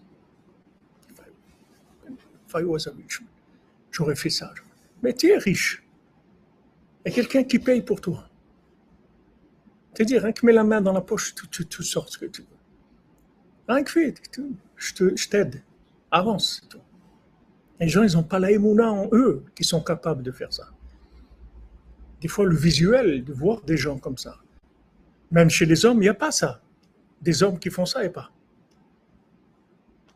Des hommes qui restent 24 heures sur 24 sur le Tzion, il n'y a pas. Mais des femmes, il y a. Les hommes, il n'y a pas. Mais c'est beau de voir ça. Tu vois que ça existe. Tu vois, Pe'olat Tzadik, tu vois qu'est-ce que le tzaddik fait avec un morceau de viande animé. Qu'est-ce qu'il fait le tzaddik? Qu'est-ce qu'il est capable de faire avec un être humain? Ça te donne confiance en toi. Tu ne vas pas dire non, mais eux, il n'y a pas eux. C'est des gens comme toi. C'est des gens qui ont fait tchouva, des gens qui viennent de là où ils viennent.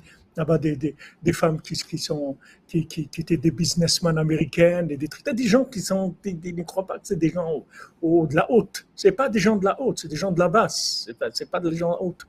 C'est des gens qui viennent des lumpen proletariat, de la base, du basique. C'est pas des... Et tu vois la force de la émouna, c'est quelque chose. Besimcha, be'ahava, pas qu'ils sont là vinaigrés, dans la joie, dans la joie. Ma femme même raconte, mais ma petite fille, elle était là-bas. Et ils ne payent pas de mine, ils ne sont pas classés au hit parade. Tu peux chercher dans tous les trucs, tu ne les verras pas classés au hit parade. Il n'y a personne qui les connaît. Personne. Tu viens là-bas au Mans, tu vas les voir. Si tu les vois à Jérusalem, c'est des mères de famille, c'est tout, qui ont leur mari, leurs enfants, des grandes familles, s'occupent d'eux, etc. Mais elles viennent de temps en temps au Mans. Et là-bas, tu vois. C'est une merveille. C'est une merveille de voir ça. Donc ça existe. C'est possible. On peut être chacun optimisé à un niveau qu'on n'imagine pas. Il faut juste écouter. Plus qu'on va écouter le tzaddik, plus on va se développer. Plus on va développer le bien qu'il y a en nous. Parce que le tzaddik, il n'y a rien qui ne peut pas. Il a dit, voilà, si vous m'écoutez, il n'y a aucun niveau au monde auquel je ne peux pas vous amener. Donc le seul problème qu'on a, c'est d'écouter le tzaddik, c'est tout. C'est le seul problème qu'on a. C'est-à-dire que même si on croit, il faut avancer. Il faut avancer. Tu crois que tu fais ce que tu peux. T'es loin de faire ce que tu peux. Sache qu'il y a beaucoup de choses qui t'attendent et que le tzaddik lui-même, il attend beaucoup de choses de chacun d'entre nous. On peut faire beaucoup plus que ce qu'on fait. Je vois moi-même quand je faisais un cours par jour, déjà ça me prenait beaucoup de force et c'était déjà tous les jours, à la même heure et tout. Et quand il y a eu le Covid, j'ai dit mais qu'est-ce qu'on va faire? Il faut qu'on fasse quelque chose, il ne va pas rester comme ça. Alors, on va prendre le médicament le plus fort de Rabbi Nachman, c'est Sipurim Masiot. On a commencé par Sasson Vesimra de Rabbi Nachman. Et après on a commencé Sipurim Masiot. Et voilà, pour Hachem, on fait 2 cours par jour, Makara. Qu'est-ce qu'il y a? Il me manque quelque chose? Non, rien du tout. Je vis normalement, je mange, je dors, je voyage. Qu'est-ce qui s'est passé? Ça n'a pas passé du tout. Mais tu m'aurais dit, tu vas faire ça, deux cours par jour. Je me suis dit, wow, c'est beaucoup, c'est des trucs, etc. Mais non, c'est pas vrai. Pas vrai. Voilà le jour de Tanit. Il a fallu faire 3 cours. Ouais. En plus, un jour de Tanit. Ah, tu lui dire, voilà, Tanit, toi, là.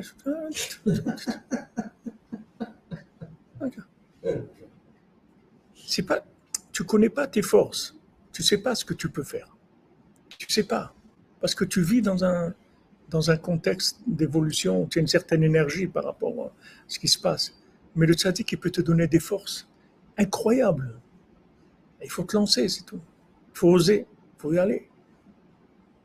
Il faut oser, il faut y aller, il faut avancer. Et tu reçois des forces par rapport à ça. Mais il ne peut pas, c'est-à-dire le tzaddik, il ne peut pas se faire ça pour toi. C'est-à-dire que il peut tout te donner, mais la connexion vient de la confiance en toi. Des fois, tu n'as même pas besoin de ça parce que des fois, la vie, elle t'oblige à faire quelque chose. Des fois, on t'amène que tu es obligé de faire quelque chose. Alors tu le fais et tu vois que tu es arrivé à le faire.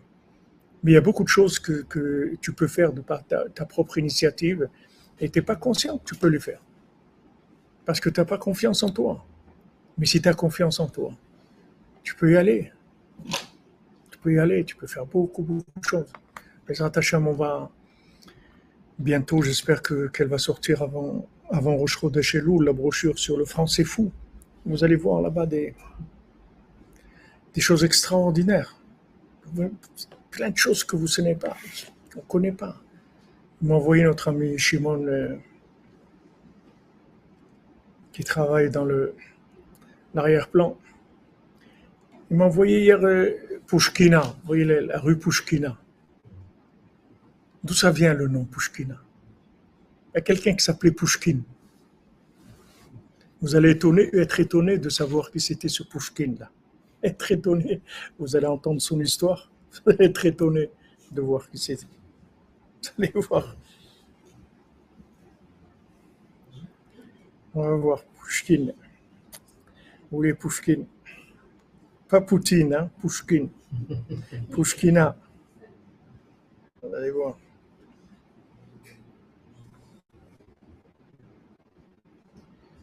Bien sûr, maintenant que je le cherche, il n'est plus là. On va chercher en haut.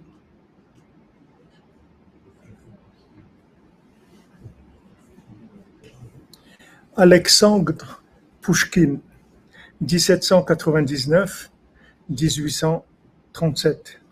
Le plus grand poète russe, lecteur passionné et insatiable, il pille la bibliothèque familiale, s'attaquant particulièrement aux classiques anglais, Byron, William, Shakespeare, Laurence Sterne, Molière, et aussi français, Molière, Voltaire, Évariste Parny, je m'excuse, je ne sais pas qui c'est ça.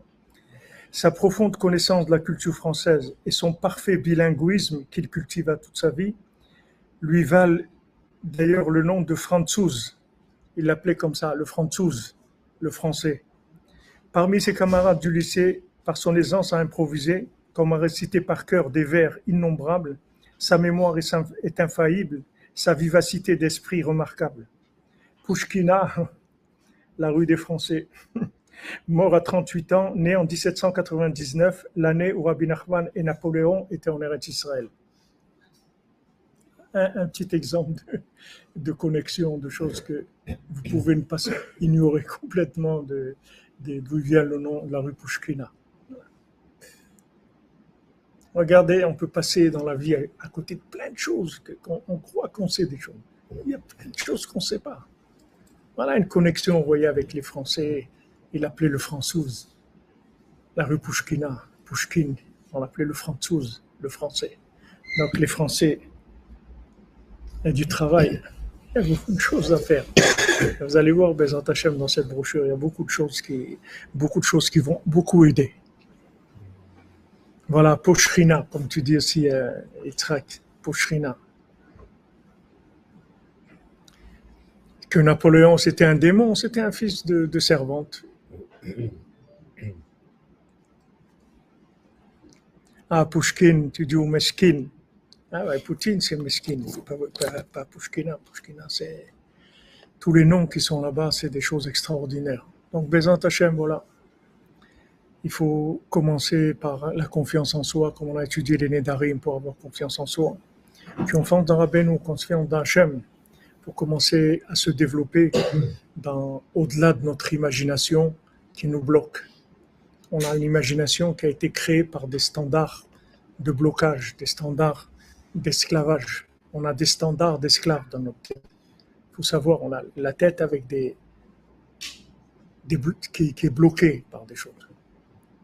Si on arrive à débloquer ça, et Rabbeinu l'a beaucoup investi sur les Français. Rabbeinu l'a beaucoup investi. Rabbeinu a parlé de personne dans l'écouté Mourad, comme de parler de la France aussi profondément.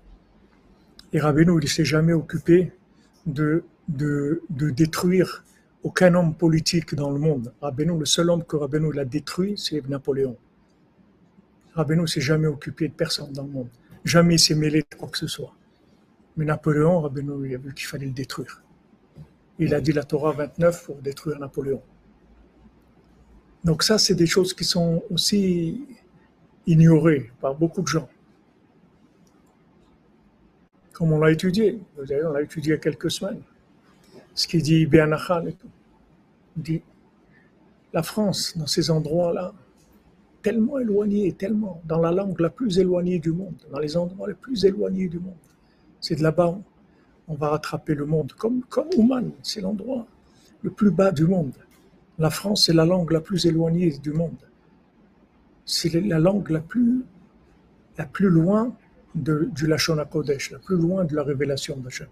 Et de cette langue-là, on fait de beaux des doutes, on étudie, on fait remonter le Lachon HaKodesh, c'est-à-dire on donne la traduction la plus grande qui existe dans le monde. Après, ça se traduit dans toutes les langues. Une fois qu'on a traduit en français, après vous pouvez traduire dans toutes les langues. Parce que c'est la langue la plus basse, c'est elle qui est le plus loin du Lachon HaKodesh. Quand vous avez traduit en français, vous avez permis à toutes les langues après d'avoir accès. Bezat Hashem. Qu'on les mérite, Bezat Hashem, se rapprocher de Rabbeinu. Donc Bezat Hashem, le cours, on continue Bezat Hashem cette nuit à 3h, si pour Massiot. Demain, normalement, j'aurai le temps avant de prendre l'avion pour Kishinev de faire le cours sur Internet. Je ferai sur Internet le cours à 3h de l'après-midi, comme on l'a fait maintenant. À moins que je reprenne à 2h. Non, on va faire à 3h. Et après, Bezat Hashem, la nuit de mercredi à jeudi, donc je serai dans le voyage, Bezat Hashem, et jeudi, on reprend normal à 14h, Bezat Hashem, demain, Bezat Hashem, le show. S'il y a des gens qui veulent venir à Ouman, il est temps, il y a de la place. Mercredi soir, le vol il est à 22h. Il atterrit à 2h du matin à Kishinev. Il y a un taxi. Je suis tout seul dans le taxi. Ceux qui veulent venir, il y a de Kishinev on va à la frontière de Moldavie pour l'Ukraine. Et après, il y a un autre taxi qui nous attend de la frontière à Ouman, Bezat Hashem. Le voyage en voiture, il prend 7h30. Passage de la frontière inclus, mais ça peut être plus court, tout dépend.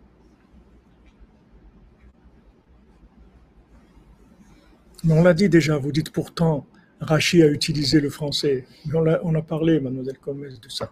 C'est justement, il a utilisé, c'est pas pourtant. Et pourtant. Ashrenu matov chelkenu, umanayim goralenu. Ashrenu matov chelkenu, umanayim goralenu. Ashrenu matov chelkenu, umanayim goralenu. Ashrenu matov chelkenu, umanayim goralenu. Ashrenu matov chelkenu, umanayim goralenu. Ashrenu matov chelkenu, umanayim goralenu. Ashrenu matov chelkenu, umanayim goralenu. Ashrenu matov chelkenu, umanayim goralenu. Ashrenu matov chelkenu, umanayim goralenu. Ashrenu matov chelkenu, umanayim goralenu. Ashrenu matov chelkenu, umanayim goralenu. Voilà les amis, bonne continuation et Bezat Hashem. On a On a planté, on a semé, on a arrosé. Maintenant, il faut y aller. C'est tout. Hashem.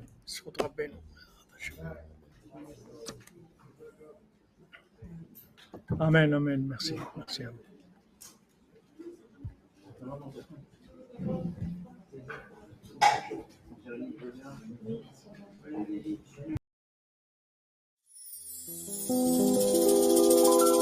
הריני מקשר עצמי לכל הצדיקים האמיתיים שבדורנו, לכל הצדיקים האמיתיים שוכני עפר,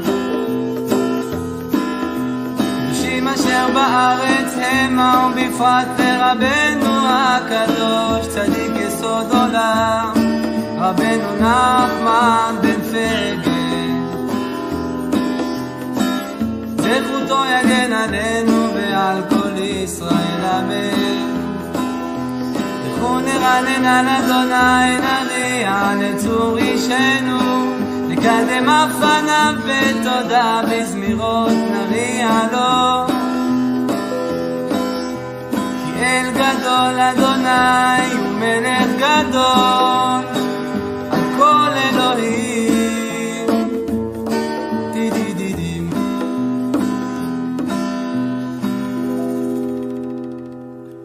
מכתם לדוד שומרני אל כי חסיתי בך, אמרת אדוני אדוני אתה תורתי בעלליך,